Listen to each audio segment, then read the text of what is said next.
Tekken 7 is so good, so why does it have so much shit wrong with it, for fuck's sake? Tekken 7 is incredible and much better than Tekken 6. So why on earth is it at the same time one of the most disappointing games I've ever played? I mean, if you aren't a Tekken fan, just look at the unfathomable madness on screen. It's beautiful, it's smooth, it's full of amazing little flourishes and touches to make it the best feeling Tekken game to this date. But where exactly is the rest of the game? I'm not saying Tekken 7 feels unfinished, but it certainly doesn't offer that much, all things considered. And that's the biggest bugger about it, seeing as the base fighting gameplay hasn't had much added for an installment this late into the series. That's not why I was disappointed, though. See, I'm a Tekken fan myself. I love playing Tekken games. It's why it's one of my favourite franchises of all time. Easily my favourite fighting franchise of all time. I know it and I love it, so I didn't want too many dramatic gameplay changes. I didn't want that, I just wanted bits and pieces added in. And honestly, this game does that really well. I mean, for the fucking 7th mainline entry, I think a few more things could have been done with, like, environmental attacks or using it to maneuver yourself around a little better, similar to what the latest Mortal Kombat did. But I have more problems with the other stuff around the gameplay mechanics. It's not all negative though, far from it. There's tons to love here. It's easily the best looking Tekken to date and totally visually stunning. The particles and comic book fighting effects are off the chain. The models are the most detailed so far. It all plays at 60 FPS absolutely flawlessly on PS4 Pro, and the environments you fight in are all massively different and characterized by chunks of destructible areas. I also loved all the tiny details like the animations from characters, the way that some attacks are performed, or the way that you counter grabs or stop other fighters from attacking you somehow. It adds charm and tons of character to an already gorgeous game. Customizing characters is back in full force, even though it's not something I like to do myself, and the amount of customization for your characters, online tag, and even winning poses and fighting particle effects when you connect a hit is staggering. It serves to make every victory feel rewarding with the cash that you earn to unlock all of that stuff, and even better, you can use all of the cash you get to even buy all of the cutscenes and concept art from every single Tekken installment to date. That is fucking brilliant, and even in the case of the PS1 cutscenes, they're in the best possible uncompressed quality that they can be. As I said, the main idea of the combat itself hasn't really changed whatsoever. I'll let you decide on the positive or negative about that. I do think a little bit more could have been done, but at the same time, it's not broken, so I don't think it needed fixing. It is a fantastic fighting game at its core, but what I do love that's new is the rage system introduced. In previous games, when you got to low health, your attack was boosted a little to give you a fairer chance to turn the tables, and now that still happens. However, you can now use a Mortal Kombat 9 styled system of using a one-time rage state to either perform a uniquely animated, incredibly satisfying ultra attack, almost like a fatality, but instead just a method of removing a good chunk of the opponent's health, and it gives you a perfect feeling when it's the finishing blow to a match, or a couple of rage drive combo attacks that are once again unique to each character and are all really fucking cool. They can be blocked for those who can see them coming, and can also be used with good timing to catch the opponent in the middle of a combo or in a vulnerable state. Since they are also one use, it means that there's a lot more tension and apprehension when using the power-up, since you can always mess it up for that round and never get the chance again, unlike Mortal Kombat 9 and the power-up meter. And with the Rage Art animated attacks specifically, oh my god, they are all either deliriously entertaining, badass as hell, or totally fucking hilarious. Lee's was one of my personal favorites in this regard.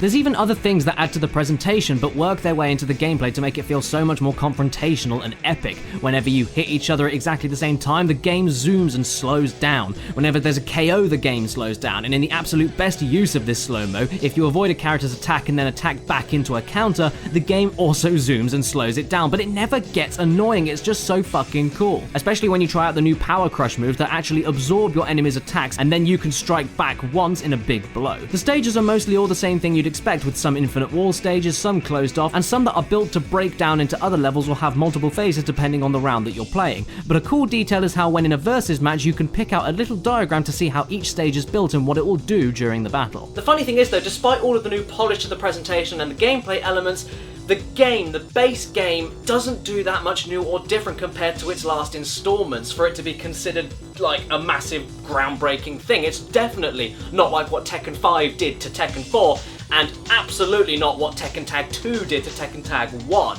which is very apparent when you look at the content around the fighting. Firstly, in local multiplayer, Team Battle has gone. Yes, one of the biggest Tekken staples of all time ceases to exist, and I cannot tell you why. Team Battle was always my preferred multiplayer method because of the dynamics of yours and your opponent's characters changing in every single fight, and with it being a battle of not just changing tactics, but also keeping your stamina up to continue more than just the basic one-on-one fight. And yeah, it isn't here anymore. I really don't know why. I cannot give you a solid reason. Versus mode is fine as it is, but having to go back to different menus every time you finish a match is just a little bit unnecessary. Arcade mode, another Tekken staple, is completely fucking pathetic, what with there being no additional bosses or surprises to conquer during the 5 to 7 minutes it can take you to finish. But even worse is that there are no character endings whenever you finish the arcade mode, it just fucking stops. Nah, instead those character stories have been replaced with tiny side stories alongside the main story mode in the game. At first I was really excited for this and thought, oh, so that's where the arcade mode went, but no, far from it. With the unlockable alternate character stories, all you do is play through one fight. Yes,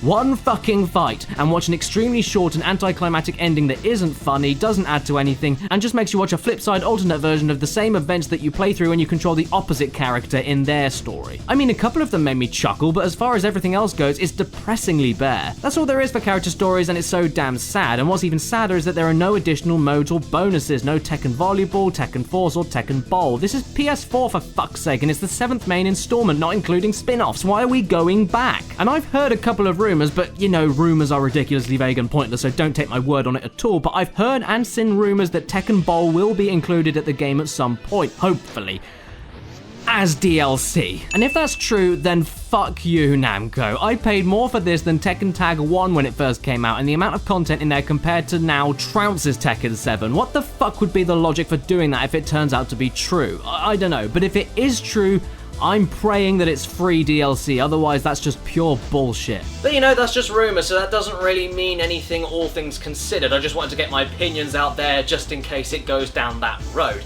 The most divisive thing I've seen spoken about Tekken 7 though is with its story mode, the Mishima Saga story mode, and what did I think of it?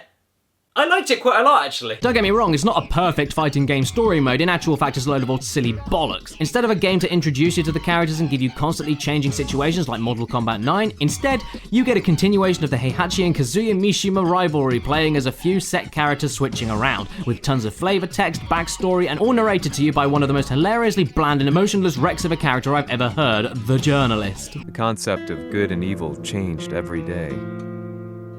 What a world we live in. As a Tekken fan that loves the characters and the stupid story arcs, I fucking loved most of the story. It's hilariously cheesy and self-deprecating with its stupidity, and it's way better than the snorefest of Tekken 6's story mode. And it's insanely cool to find out more about the Mishima and Kazuma legacy and discover more about their family history and reasons behind their hatred and motivations for each other that have lasted since all the way back in Tekken 1. You even get to find out more about the origins of the Devil Gene and witness the inclusion of Street Fighter's Akuma for no reason. He just appears, it's amazing. But honestly, as a fighter, I'm not a huge fan of him because he plays more like a Street Fighter character than a Tekken character, and I'm not that great at Street Fighter.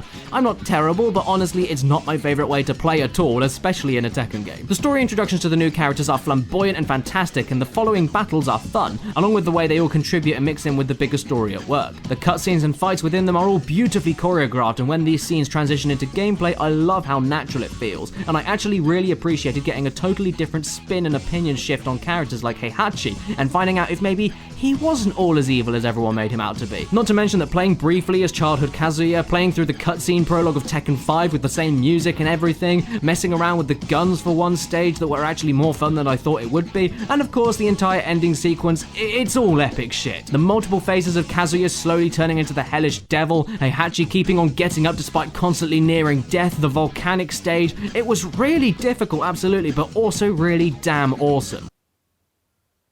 But then Shin Akuma happened! Yes, I know, he's an optional secret ending boss for the main story, but the final singular fight that you only need to win once between Devil Kazuya and Shin Akuma is one of the most cheap, tacky, piece of shit and trashy fights in video game history. And yes, it took me around 2 hours until I finally fucking beat him, but I still beat him, so I earned the right to bitch here. You can argue that it's built solely for expert players to close off the story finally, but you know what? That doesn't work in my personal opinion because of how much there is wrong with this fight and how it's purposefully designed against you even if you are the best Tekken player in the world. Firstly, Shin Akuma does moves and abilities that are impossible to perform and outright don't exist when you play as him in the normal game. Secondly, his health constantly regenerates throughout the entire fight. Thirdly, his rage art is not only unblockable but kills you instantly no matter how much health you have. Fourthly, every match is totally random with how many attacks from you he will actually block. Some matches I had, he blocked me with every single time I threw an attack at him, and in others he'd leave himself open all the time after the exact same moves he would pull for no different different reason at all. Fifthly, he once again has a totally unblockable super attack that gives you milliseconds to duck underneath from, the only way to avoid it, and if you don't avoid it, he will not only combo you, but also potentially end the combo with the unblockable insta-kill rage art. Sixthly, his defense is through the roof and his offense is through the roof, so you barely scratch him, but he can take you down to your last third of health within about 4 seconds if you let him. Seventhly, he likes to spam the exact same moves over and over again with no remorse. Eighthly, grabbing doesn't work. Ninthly, you are stuck playing as Devil Kazuya only, unlike boss battles from the last games that you could change your character if you couldn't do the fight, so let's hope that you have some idea how to use this guy. 10th, he is in a constant rage state, so his ultra powerful attacks can be used constantly against you. And 11th, in the most bullshit part of the whole fight, you need to know to use your single-use rage art only at the very end of the fight so that you can counter Akuma's final rage art and win, with no indication or prompt to do so. So you can win the fight after 50 retries, but then fail at the last hurdle over some bullshit that you have no idea is going to happen at the end. Need I say more? It's simply one of the most unbalanced, unfair, overpowered, cheap and shitty ends to a game I've played in ages, and even with my tactic of learning every single muscle twitch of Akuma in order to guard him 70% of the time, exploiting sidestepping so that he leaves his sides vulnerable and using the airborne devil laser whenever I was at a distance, it took far too long and just left me with a sigh of relief that it was over and no actual accomplishment whatsoever. Heihachi in Tekken 1, child's play. Jinpachi in Tekken 5, baby stage. Azazel in Tekken 6 even isn't as cheap and actually really fun compared to this fight, and I wouldn't wish it on my worst enemies, and the fact that you get nothing too special after conquering it made me feel so small. Oh, and the VR mode on PS4 is cool,